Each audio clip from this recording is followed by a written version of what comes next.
தொண்டர்கள் எதிர்பார்க்கிறாங்க.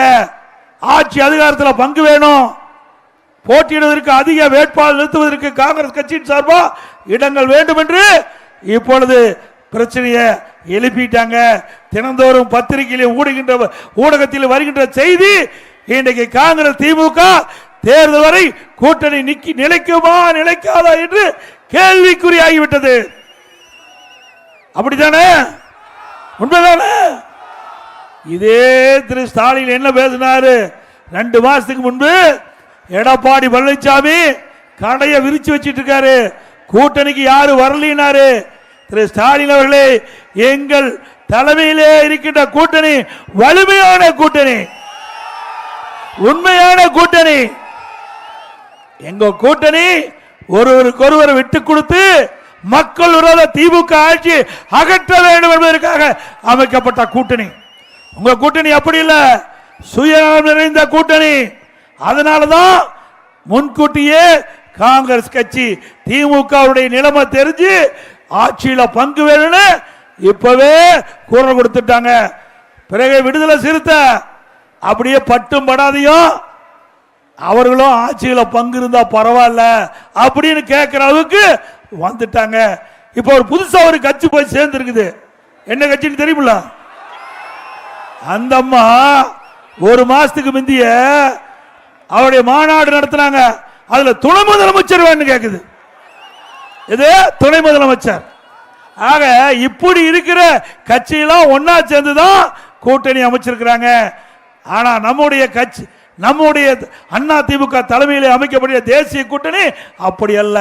ஒரே நிலைப்பாடு, அண்ணா திமுக ஆட்சிக்கு வர வேண்டும். மக்களோட திமுக இந்த தேர்தலோடு அவர்களுக்கு ஒரு நிரந்தர விடுதலை கொடுக்க வேண்டும். அதுதான் நம்ம கூட்டணியுடைய நிலைமை. நம்ம கூட்டணிக்கு அவருடைய கூட்டணிக்கு இதுதான் வித்தியாசம். நாம லேட்டா கூட்டணி அமைச்சாலும் லேட்டஸ்டா கூட்டணி அமைச்ச கட்சி அண்ணா திமுக கட்சி. அது மட்டுமல்ல, இன்றைக்கு தமிழகத்தில் சட்ட ஒழுங்கு அடியோடு சீர்கட்டு விட்டது. எங்க பார்த்தாலும் பெண்களுக்கு பாதுகாப்பு இல்ல, நம்ம மூதாட்டி அம்மாவுக்கு கூட பாதுகாப்பு இல்ல. அப்படி ஒரு கேவலமான ஆட்சி தமிழகத்தில் நடந்து கொண்டிருக்கிறது. இப்படிப்பட்ட ஆட்சி தொடர வேண்டுமா? நல்லா சத்தமா சொல்லுங்கம்மா. நாட்டு மக்களை ஏமாற்றுகின்ற திமுகவுக்கு இதுதான் கடைசி தேர்தலாக இருக்க வேண்டும்.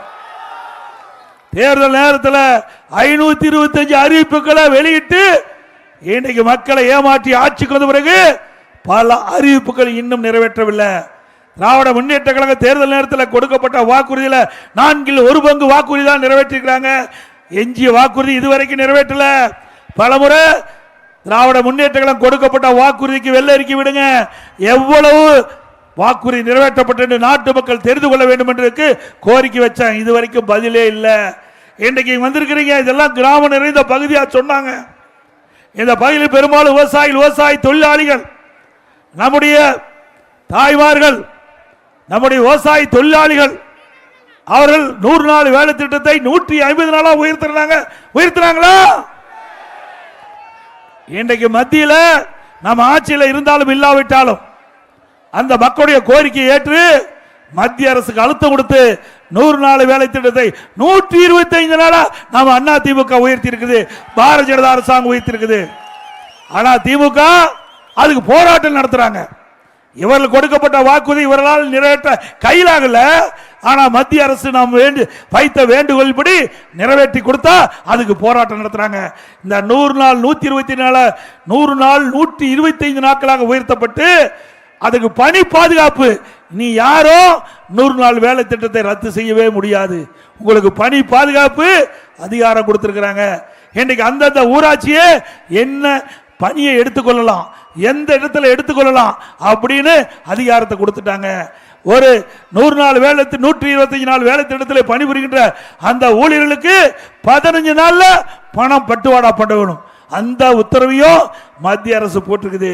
இப்படி 100 நாள் 125 நாள் வேலை திட்டத்தில் பணிபுரிகின்ற ஊழியர்களுக்கு தகுந்த ஊதியம் கிடைக்க வேண்டும், பணி நிரந்தர வேண்டும்.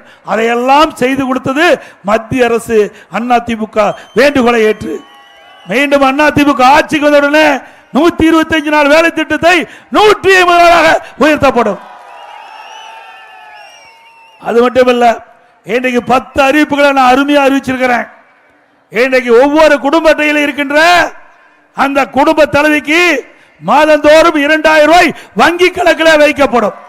2000 ரூபாய் நாங்க அறிவிச்ச பிறகுதான் திமுக காரரு வேற வழி இல்லை, எங்களுடைய அறிவிப்பை பார்த்து பயந்து போய் மக்கள் இருக்கிற வரவேற்பை பார்த்து உடனே அவர் ஒரு அறிவிப்பு கொடுத்தாங்க.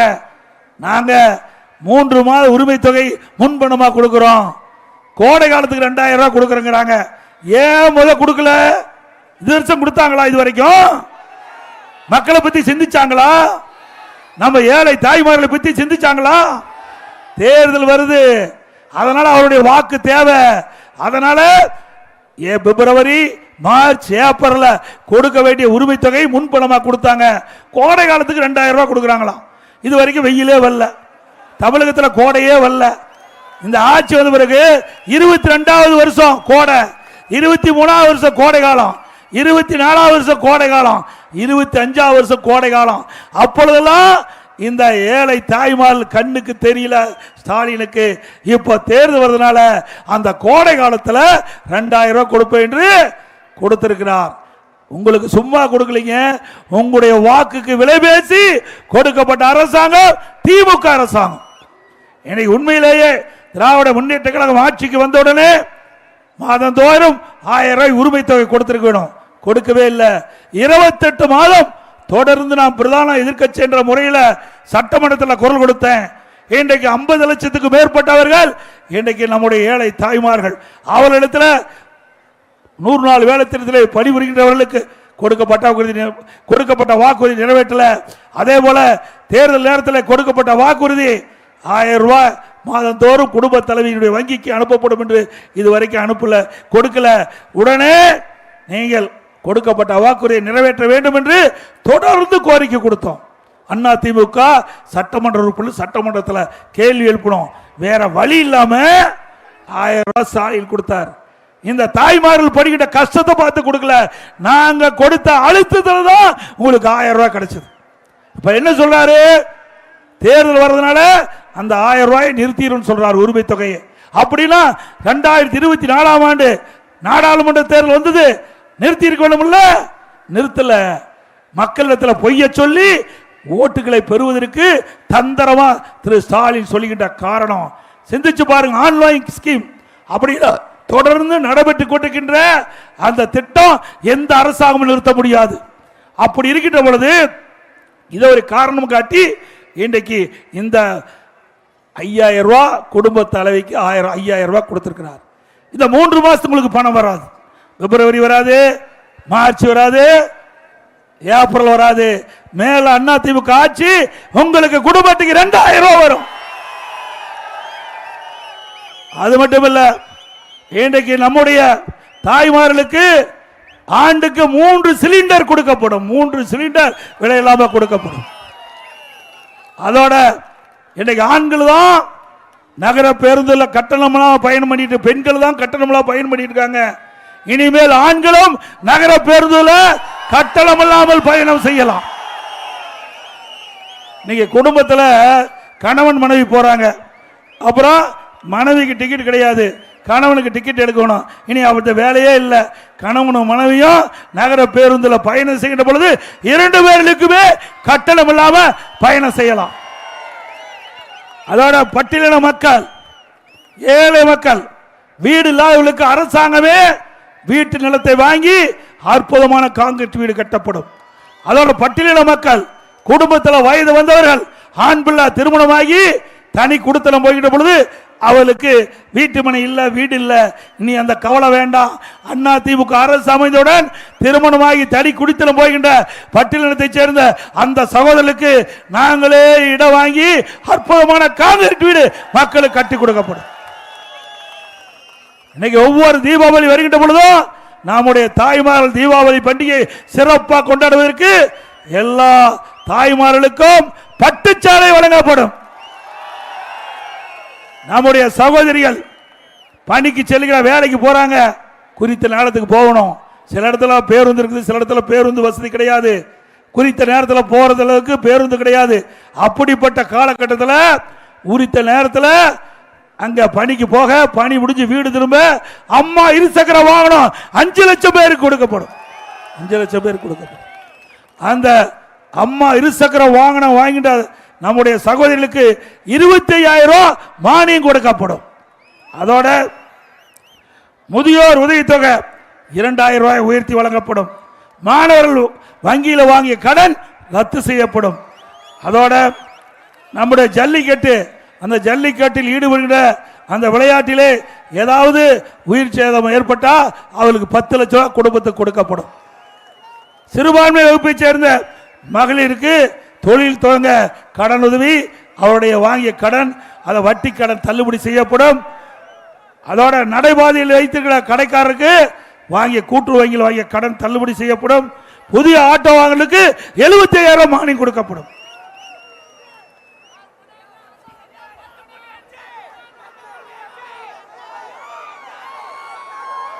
ஆட்சிக்கு வந்தோடனே அதுவும் கிடைக்கும். உதயநிதி ஸ்டாலின் இன்றைய தினம் ஒரு கூட்டத்தில் பேசியிருக்கிறார். திமுக இளைஞரணி நிர்வாகிகள் சந்திப்பு கூட்டத்தில் பேசியிருக்கிறார். இன்றைக்கு ஸ்டாலின் அவர் பேசும்போது நான் எடப்பாடி பழனிசாமி முரட்டு அடிமையாம். யார்? பாரதிய ஜனதாவுக்கு முரட்டு அடிமையாம். முரட்டு அடிமைன்னு எங்கேயாச்சும் கண்டிருக்கிறீங்களா? புதுசாக கண்டுபிடிச்சிருக்கார். அவருக்கு டாக்டர் பட்டம் கொடுத்துடலாம். உதயநிதிக்கு டாக்டர் பட்டம் கொடுத்துடலாம். சரி, உதயநிதி ஸ்டாலின் அவர்களே, நீங்க சிந்திச்சு பாருங்க. எனக்கு இந்த முரட்டு அடிமைன்னு கொடுத்தா உங்க தாத்தாவுக்கு என்னன்னு கொடுக்கிறது? யாரோட இருக்காரு? வாஜ்பாயோட இருக்காரு. தாத்தா வாஜ்பாயோட இருக்காரு. இவருக்கு என்ன பட்டம் கொடுக்க போறாரு? ஆக உதயநிதி ஸ்டாலின் அவர்களே தெரிஞ்சு பேச வேண்டும். கட்டுக்குட்டி நீங்க. ஆக வாய்க்கு வந்ததெல்லாம் பேசக்கூடாது. நீங்க கூட்டணி பாரதிய ஜனதா கூட்டணி வச்சா அது நல்ல கட்சி, அதிமுக கூட்டணி வச்சா மோசமான கட்சி.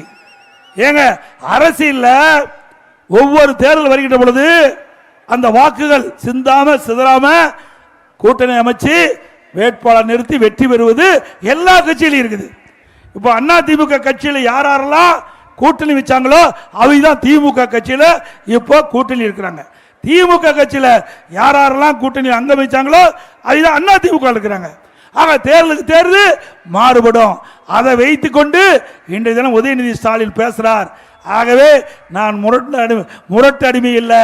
உங்க தாத்தா அப்படின்னா உங்க தாத்தா முரட்டு அடிமையா? ஏன்னா தாத்தா பேச முடியாது. அதனால என்ன குறிப்பிட்டு தாத்தா பேசியிருக்கார். இன்னைக்கு டாஸ்மாக் கடையில், டாஸ்மாக் கடை தமிழ்நாட்டில் 6000 கடை இருக்குது. அந்த கடை தமிழ்நாட்டில் 1.5 கோடி கடை இருக்குது. டாஸ்மாக் கடை ஒரு பாட்டிலுக்கு யார் வாங்கினது? செந்தில் பாலாஜி. அப்படி ஒரு பாட்டிலுக்கு 10 ரூபா, 1.5 கோடிக்கு 15 கோடி, வருஷத்துக்கு 5400 கோடி, ஆண்டுக்கு 24,000 கோடி. இந்த 10 ரூபா வாங்கினதுல இவ்வளவு பணம் கொள்ளையடிச்சிருக்கிறாங்க. பல துறை, எல்லா துறையில ஊழல். ஊழல் நடக்காத துறையே இல்ல. ஸ்டாலின் புலம்புறாரு, நான் ரெய்டை கண்டு பயப்பட மாட்டேன், ஆட்சி போனாலும் பயப்பட மாட்டேன்னு. ஆட்சி போகத்தான் போகுது. மக்கள் முடிவு பண்ணிட்டாங்க. ஆகவே ஆட்சி போக போகுது என்று ஸ்டாலினே முடிவு செஞ்சு அறிவிச்சிட்டார். இனி கவலையே வேண்டாம். ஏன்னா இன்னைக்கு ஆட்சியில் இருக்கிறது ஸ்டாலின் அவர்கள். அவருடைய கட்டுப்பாட்டிலே துறை கிடையாது. எல்லா அமைச்சர்களும் கொள்ளையடிக்க அமைச்சிட்டாங்க. இன்றைக்கு பார்த்திருப்பீங்க, நேற்றைய தினம் நீதிமன்றத்தில் ஒரு தீர்ப்பு வந்தது. அந்த தீர்ப்பு என்னன்னு தெரியும்? இன்னைக்கு நகர்ப்புற வளர்ச்சித்துறை அமைச்சர், குடிநீர் வழங்கல் துறை அமைச்சர், அந்த குடிநீர் வழங்கல் துறையில் கிட்டத்தட்ட ஆயிரக்கணக்கான பணியிடங்களுக்கு ஒவ்வொரு பணியிடத்திற்கு லட்சக்கணக்கான பணம் வாங்கி முறைகேடு நடத்திருக்கிறாங்க. அதே போல நகர்ப்புற வளர்ச்சி துறையில் டெண்டர் விட்டு கமிஷன் வாங்கியிருக்கிறாங்க. அதெல்லாம் ஆதாரத்தோட இங்க ஈடி அரசாங்கத்துக்கு அனுப்பி அதுல வழக்கு பதிவு செய்ய சொன்னாங்க. செய்யல. அதிமுக சார்பா நீதிமன்றத்தில் வழக்கு தொடர்ந்தோம். நேற்றைய தினம் உடனடியாக இதில் ஆதாரம் இருக்கின்றது. இடி அனுப்பப்பட்ட அந்த அறிக்கையில் ஆதாரம் இருக்குது. ஆதாரத்தின் அடிப்படையில் வழக்கு பதிவு செய்ய வேண்டும் என்று அங்க லஞ்ச ஒழிப்புத்துறைக்கு உத்தரவு போட்டிருக்கிறாங்க. ஆக இந்த அரசாங்கத்தில் லஞ்சம் வாங்குவது உண்மையாகிவிட்டது. உண்மைதானே? பத்திரப்பதிவுக்கு போனா ஜோப்பிலிருந்து எடுத்துட்டான். பத்திரப்பதிவுக்கு போனா கொள்ளையடிக்கிறாங்க. அந்த இடத்துல நாம கடனுக்கு வீட்டை வைக்கிறோம், தோட்டத்தை வைக்கிறோம், அங்க போனா அந்த பணத்தையும் பிடுங்குகின்ற அரசாங்கம். இந்த அரசாங்கம் தேவையா? எப்ப பார்த்தாலும் விளம்பரம் இல்லாத நாளே கிடையாது. பக்கமா விளம்பரம் கொடுக்கறாங்க. ஒரு பக்கத்துக்கு எவ்வளவு தெரியுங்களா? பத்திரிக்கைக்கு 50 லட்சம். 50 லட்சம் 4 பத்திரிக்கை விட்டா 2 கோடி போச்சு. ஏன் அந்த 2 கோடி ஏழை மக்களுக்கு கொடுங்க. இன்னைக்கு நீங்க விளம்பரம் பண்ணா சொந்த காசு விளம்பரம் பண்ணுங்க. நான் விளம்பரம் கொடுக்க வேண்டாம்னு சொல்ல, ஒரு நாளைக்கு கொடுத்தா பரவாயில்ல. தினந்தோறும் மக்களுடைய வரிப்பணத்தை ஊதாரித்தனமாக செலவு பண்ணுகிற அரசாங்கம் தேவையா? நாட்டு மக்களுக்கு திட்டங்கள் கொண்டு வருவதற்கு நிதி இல்லைங்கிறாரு, மத்தியில் நிதி கிடைக்கலைங்கிறாரு. அப்பாவுடைய பேனா, எழுதாத பேனாவை நடுக்கடலை கொண்டு வைக்கிறதுக்கு 82 கோடி அரசாங்கத்துடைய வரி பணம் தேவையா? பேனா தேவையா? நீங்க எழுதாத பேனா எங்க வச்சா என்ன? எழுதுற பேனாவை அரசு பள்ளியில படிக்கிற ஏழை மாணவர்களுக்கு கொடுங்க, பாராட்டுவாங்க. இது அவருடைய வரி பணம். அது மட்டும் இல்ல, உதயநிதி ஸ்டாலின் கார் ரேஸ் நடத்துறார். தேவைங்களா? காலுக்கு செருப்பே இல்லாத பல பேர் இருக்கிறாங்க. நான் கிராமத்திலிருந்து வந்தவன், விவசாயி. ஏழைகள் எப்படி கஷ்டப்படுறாங்க என்று அனுபவ உணர்ந்தவன். அப்படி கஷ்டத்தை அனுபவிக்காதவர்கள் இவர் சென்னை மத்திய பகுதியில் கார் ரேஸ் நடத்துறார். நூற்றுக்கணக்கான கோடி அதுக்கு செலவழிக்கிறாங்க. இப்படிப்பட்ட அரசாங்கம் தேவையா? ஏழை மக்களுடைய வரிப்பணத்தை ஊதாரித்தனமாக செலவுகின்ற அரசாங்கம் தொடர வேண்டுமா? சிந்திச்சு பாருங்க. நான் விளையாட்டா சொல்லல, ஒரு அரசாங்கத்தை பற்றி குறை சொல்கிறால் ஆதாரத்தோட சொல்றான். ஒரு அரசாங்கம் ஏழைகளை பார்க்க வேண்டும், நாட்டு மக்களுக்கு என்ன திட்டங்களை கொண்டு வர வேண்டும் என்று எண்ணி பார்க்க வேண்டும். ஒவ்வொரு ரூபாயும் மக்களுடைய வரிப்பணம், ரத்தத்தை வேர்வையாக சிந்தி உழைத்த வரிப்பணம் தான் அந்த வரிப்பணம். ஏதோ திரு கருணாநிதி குடும்பத்தில் வந்த பணம் அல்ல. ஆக இப்படி ஊழல் செய்கின்ற அரசாங்கத்தை வீட்டுக்கு அனுப்புகின்ற காலம் கனிந்து விட்டது. அதை செய்வீங்களா? இன்றைக்கு குடும்ப ஆட்சி தமிழகத்துக்கு தேவையா? வாரிசு அரசியல் தேவையா? 2 முடிவு கட்டுகின்ற தேர்தல் சட்டமன்ற பொது தேர்தல். அதை செய்து கொடுப்பீங்களா? ஆக இன்றைய தினம் சிந்திக்க வேண்டும். இன்றைக்கு மிகப்பெரிய பணக்கார குடும்பத்தில் ஒரு குடும்பமா திரு ஸ்டாலின் குடும்பம் இருக்குது. ஆக இப்படியே விட்டுட்டா குடும்ப ஆட்சி தமிழகத்தில் வந்து வாரிசு அரசியல் வந்து நாட்டை குட்டிச்சவராக்கிடுவார்கள்.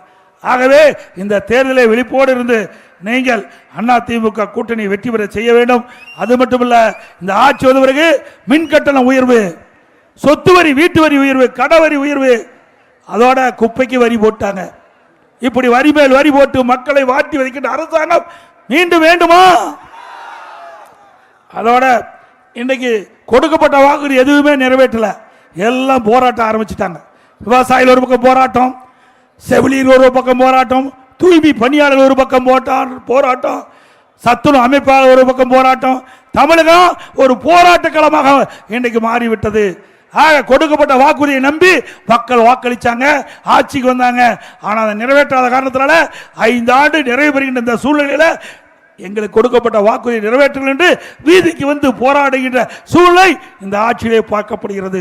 மக்களை ஏமாற்றுகின்ற ஆட்சிக்கு ஒரு முடிவு கட்டுகின்ற தேர்தல் வருகின்ற சட்டமன்ற பொது தேர்தல் என்பதை இந்த நேரத்தில் நீங்கள் சிந்திக்க வேண்டும். அது மட்டுமல்ல, கொரோனா காலத்தில் விலைவாசி உயர்ல ஒவ்வொரு குடும்பத்தையும் 1 வருஷம் விலையெல்லாம் சக்கரை கொடுத்தோம், அரிசி கொடுத்தோம், என்ன கொடுத்தோம், குடும்பத்துக்கு 1000 ரூபாய் கொடுத்தோம்.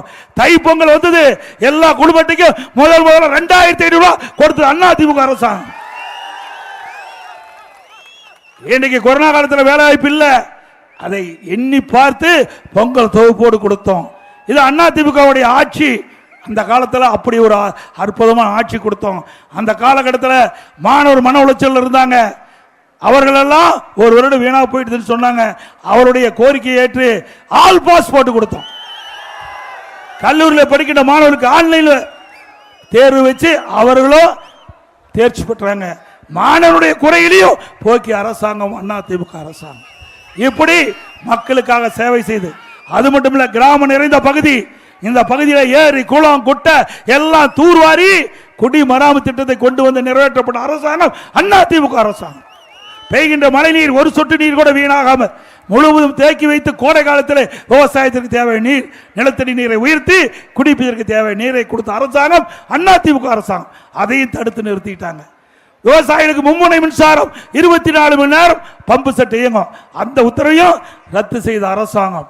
ஒரே ஆண்டில் 2 முறை விவசாயிகள் வாங்கிய தொடக்க வேளாண் கூட்டுறவு சங்கத்தில் வாங்கிய பயிர்க்கடன் 2 முறை தள்ளுபடி செய்து கொடுத்தோம் விவசாயிகளுக்கு. இப்படி அதிமுக ஆட்சியில் நிறைய திட்டங்களை கொண்டாந்தோம். அதே போல விவசாயிகள் உற்பத்தி செய்யப்பட்ட நெல் மூட்டைகளை உடனுக்குடன் நேரடி கொள்முதல் செஞ்சு அவருடைய வங்கி கணக்கில் வச்சு விவசாயிகளுக்கு எந்த ஒரு குறையும் இல்லாம அந்த நெல் மணிகளை எல்லாம் பத்திரப்படுத்தி அவருடைய வங்கி கணக்கிலே அந்த நேரடி கொள்முதலத்திலே அதை உரிய முறையிலே கொள்முதல் செஞ்சு விவசாயிகளை காப்பாற்றிய அரசாங்கம் அதிமுக அரசாங்கம். அதோட இன்றைய தினம் இன்றைக்கு 7.5% இடஒதுக்கீடு.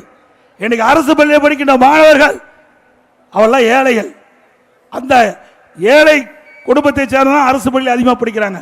அவருடைய கனவு மருத்துவராக வேண்டும். அந்த கனவை நனவாக்க என்பதற்காக எதிர்க்கட்சி கோரிக்கை வைக்கல, பொதுமக்கள் கோரிக்கை வைக்கல. நானும் அரசாங்க பள்ளியிலே படித்தவன். ஆகவே அரசு பள்ளியில் படிக்கின்ற மாணவர் ஏழைகள்.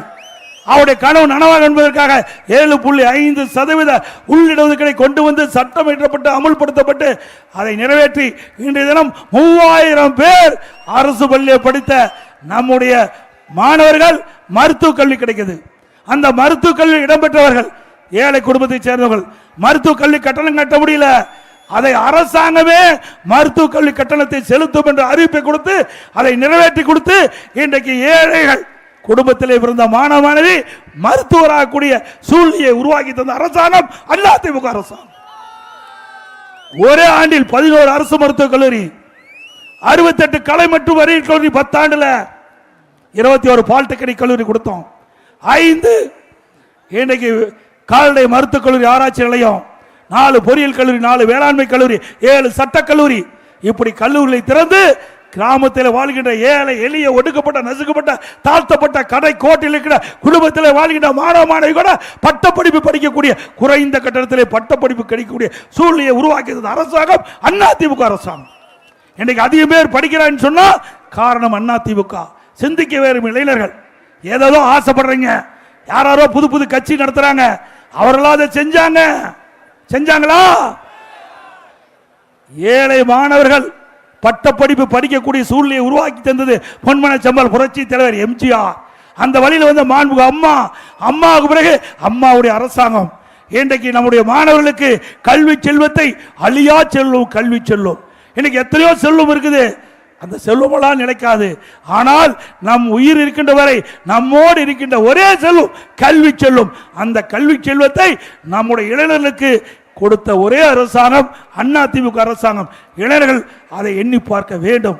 இளைஞர்கள் சமுதாயம் சிறந்திருக்கின்றது சொன்னால் அதிமுக அடித்தளம் அமைத்தது என்பதை அவர் உணர வேண்டும். ஆகவே வருகின்ற சட்டமன்ற தேர்தலில் இளைஞர்கள், பொதுமக்கள், விவசாய தொழிலாளி, ஒட்டுமொத்த மக்கள் நம்முடைய அதிமுக தலைமையில் அமைக்கப்பட்ட தேசிய கூட்டணி ஆதரித்து அதை வெற்றி பெற செய்ய வேண்டும் என்று அன்போடு இந்த நேரத்தில் கேட்டு, மீனவ மக்கள், இந்த பகுதியில் மீனவ மக்கள் இருக்கிறாங்க. மீன்பிடி தடை காலத்தில் அதிமுக ஆட்சி இருக்கிற பொழுது உயர்த்தணும். இப்போ 8000 ரூபாய் மீன்பிடி தடை காலத்தில் கொடுக்குறாங்க. அதிமுக ஆட்சிகளுடன் அந்த 8000 12,000 ரூபாயாக உயர்த்த வாங்கப்படும். மீன்பிடி தடை காலத்தில் மீனவர்களுக்கு கொடுக்கப்படுகின்ற 8000 ரூபாயை 12,000 ரூபாயாக உயர்த்தி அதிமுக ஆட்சியிலே வழங்கப்படும் என்ற நற்செய்தி இந்த நேரத்தில் தெரிவித்து நிகழ்ச்சியில் பங்கு பெற்றிருக்கின்ற மரியாதைக்குரிய இன்றைக்கு முன்னாள் அமைச்சர் ரமணா அவர்களே, முன்னாள் அமைச்சர் பெஞ்சமின் அவர்களே, அப்துல் ரஹீம் அவர்களே, முன்னாள் அமைச்சர் மாதவர் மூர்த்தி அவர்களே, முன்னாள் அமைச்சர் TKM சின்னையா அவர்களே, அமைப்புச்சார் திருவேற்கல் சீனிவாசன் அவர்களே, கழகத்துடைய நிர்வாகிகள் அருமைச்சோழல் பஞ்சட்டி கே நடராஜன் அவர்களே, திரு ஜே சுரேஷ் அவர்களே, பி வினோத்குமார் அவர்களே, திரு வி பொன்னுதுரை அவர்களே, திருமதி MK சுமித்ரா குமார் அவர்களே, திரு ஆல் அன்பழகன் அவர்களே, திருமதி கமலா முனிவேல் அவர்களே, திரு AK சுதாகரன் அவர்களே, திரு PT பானுபிரசாத் அவர்களே, திரு ஜே பத்மஜா ஜனார்த்தனம் அவர்களே, திரு S ராகேஷ் அவர்களே, திரு S ஜெயச்சந்திரன் அவர்களே, திரு P சங்கர் அவர்களே, திரு C மோகன் அவர்களே, திரு டாக்டர் M ஜீரா அவர்களே, திரு ஆரணி ஓம் சக்தி குணபதி அவர்களே, திரு ஆமூர் M தனசேகரன் அவர்களே, திரு S சம்பத் அவர்களே, திரு GS வினோத் அவர்களே, திரு N செல்வகுமார் அவர்களே, திரு ஐயா தமிழ்ச்செல்வன் அவர்களே, திரு T தர்ம பிரகாஷ் அவர்களே, திரு M முத்துக்குமார் அவர்களே, மிஞ்சூர் தெற்கொண்டிச்சார்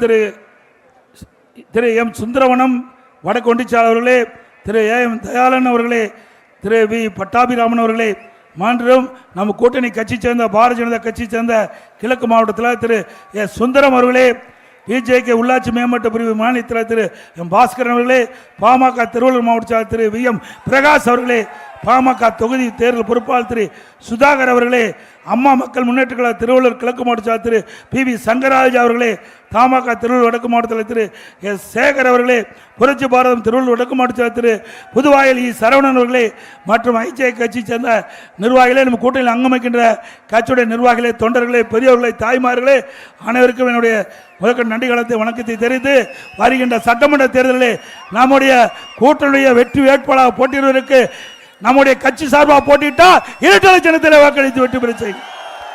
ஒருவேளை கூட்டணிக்கு ஒதுக்கப்பட்டா கூட்டணி கட்சி சின்னத்திற்கு வாக்களிக்க வேண்டும் என்று அன்போடு கேட்டு, மக்களை காப்போம், தமிழகத்தை மீட்போம், மக்களை தமிழகத்தை மக்களை தமிழகத்தை மக்களை தமிழகத்தை ஸ்டாலின் மாடல் அரசு, ஃபெயிலியர் மாடல் அரசு, பை பை ஸ்டாலின். இங்கே திரளாக வந்திருக்கின்ற கழக நிர்வாகிகள், தொண்டர்கள், பொதுமக்கள் பத்திரமாக வாகனத்தில் வீடு போய் சேர வேண்டும் என்று அன்போடு கேட்டு, மிகச் சிறப்பாக எழுச்சி பயண நிகழ்ச்சி ஏற்பாடு செய்த மாவட்ட அறிவிச்சார் பலராமன் அவர்களுக்கும் அவரோடு இணைந்து பணியாற்றிய கழக நிர்வாகிகள், தொண்டர், கூட்டணி கட்சி சேர்ந்த நிர்வாக தொண்டர் அனைவருக்கும் நன்றி, நன்றி, வணக்கம்.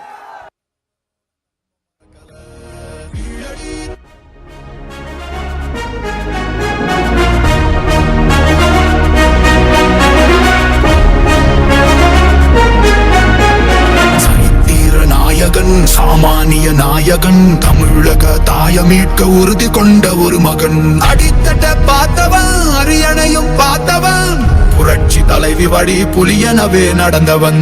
ஏழ வாழ வாழ வைக்க சீறி வந்த திருமகன், ஏறு கலப்ப புடிச்சு மேல ஏறி வந்த தலைமகன். ஏழ வாழ வாழ வைக்க சீறி வந்த திருமகன், ஏறு கலப்ப புடிச்சு மேல ஏறி வந்த தலைமகன்.